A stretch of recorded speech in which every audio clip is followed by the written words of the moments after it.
my friends, thank you for joining me again for another recipe for survival. Today I'm going to be making what I'm calling an ocean state of mind chowdahh.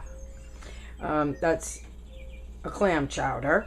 And I'm going to use a very clear broth note without any milk and certainly without any bacon. So let's get started. Basically, I'm going to be using the broth that I cook the chowdahs and clams off in, add a little wine, and then basically I'm going to cook onions, potatoes, and then I got a celeriac root. I've washed the chowdahs and clams just with cold water to get any grit off of their shells because we're going to use the broth that I cooked them in.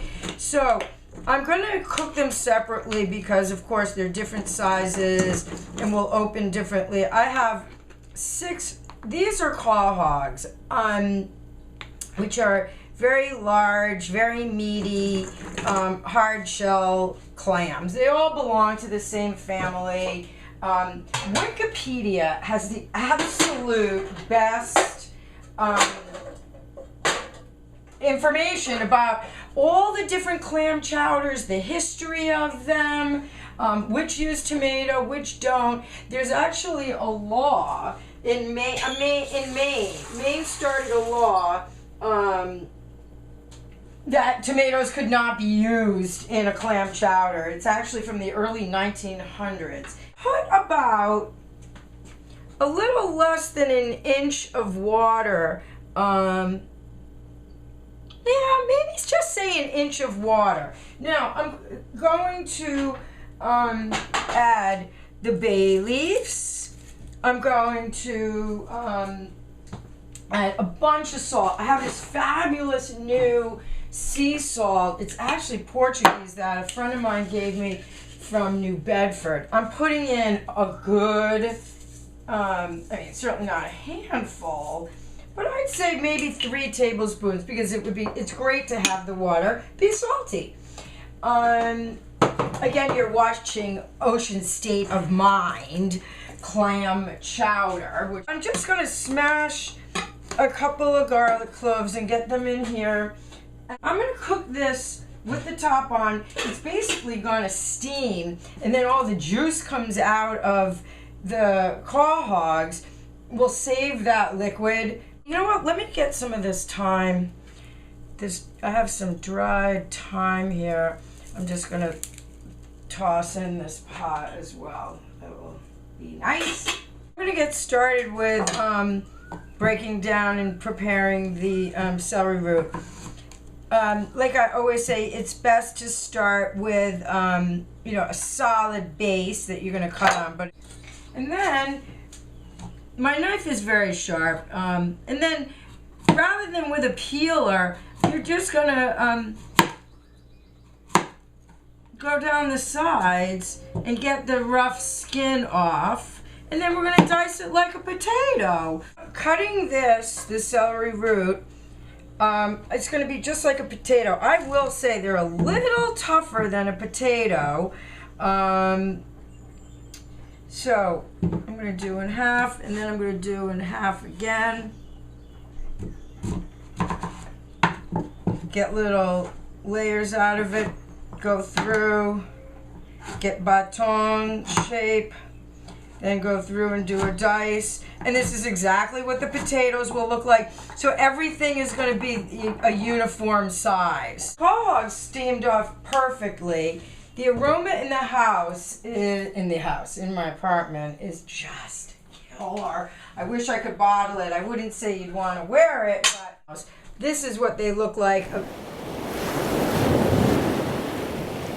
I'm going to discard the thyme and just pour all of this into this bowl right here, the broth. All right. I'm going to do the exact same thing with these little clams, and garlic, some herb, an inch of water, some bay leaves, steam those off. And I'm going to just go through this large onion and get some dices, and then we'll start cooking. So this is half of a very large onion that's going in here. And again, this I'm going to steam off with, I'm going to put a drop of the broth. Now I'm putting this celery root in here. And these are the potatoes, fingerling and one large red potato. I'm going to take a drop of this broth. I definitely use much more than a drop of broth at this time to begin the celery root, potatoes, and onions cooking. Give this a good mix. Now that these clam hogs are, you know, they're room temperature, I'm just going to take them out of their shell, leaving like this. And save the broth. It's unbelievable how much liquid is in here. I literally started with an inch of water, or less, even less. Oh my God, they're so perfect. I'm just going to go through and give these a rough chop. Okay, my friends, so the clams are out. I'm actually going to go give them a rough chop. Now I'm going to add, again, about a half cup or quarter cup of some white wine. As I said, these are going to go in at the very end. So while the soup is cooking down, the vegetables... Really what I'm making here are crostini, and then I'm going to be making a rouille. Very good mayo, a splash of lemon, and lemon juice, and some smoked paprika. And then that'll be served as a condiment. These I'm going to toast off in the oven really quickly, then rub them with a garlic clove. Okay, my friends, it's about that time that I'm going to add the broth to the vegetables that have been cooking off. So I thought you might want to see that. The quahog and clam broth is just going right back in here. And I would say the vegetables had cooked at about, for a good 15 or 20 minutes. If you've made it this far, there's still a secret ingredient to come to making the Ocean State of Mind chowder. So the baguette pieces, the toast came out just perfect. I have a perfect garlic clove, and I'm just gonna just simply rub each piece with the garlic. Let me just show you quickly. I have about a cup of